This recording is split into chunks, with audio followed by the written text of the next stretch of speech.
The European Commission has said that the European Union and China are set to hold further technical negotiations on alternatives to tariffs for Chinese electric vehicles.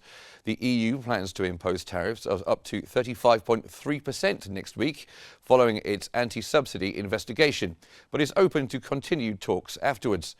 Options being explored include minimum price commitments from Chinese producers or investments in Europe.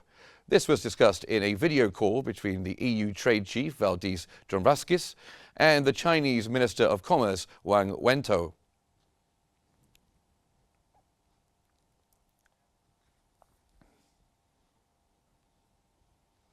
German Chancellor Olaf Scholz, speaking at the 18th Asia-Pacific Conference in New Delhi, has emphasized the need for rapid progress in free trade agreement talks between India and the European Union.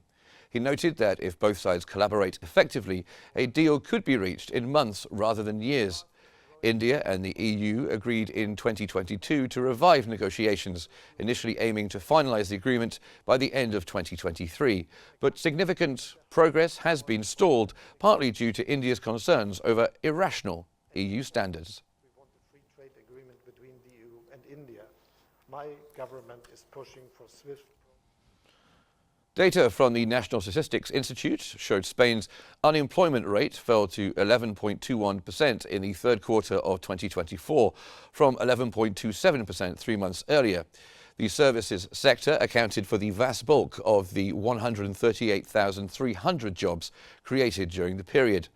Prime Minister Pedro Sanchez hailed this data, stating that they demonstrated the strength of the labour market and brought the goal of full employment closer.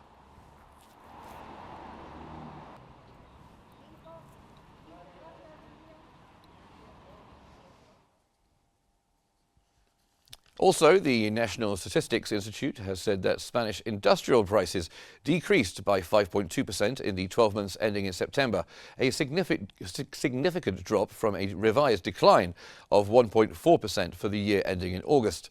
The August decline was adjusted down from an initial estimate of 1.3%. Month over month, industrial prices fell 2.3% in September compared to August.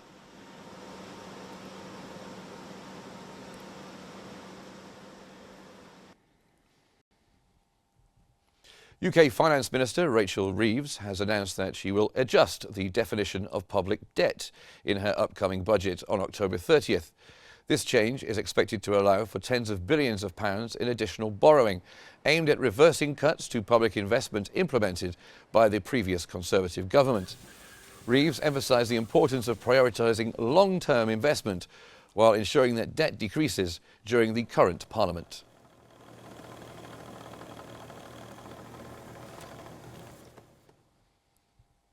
In Russia, the central bank hiked its key interest rate by 200 basis points to 21%, the highest level since February 2003 even.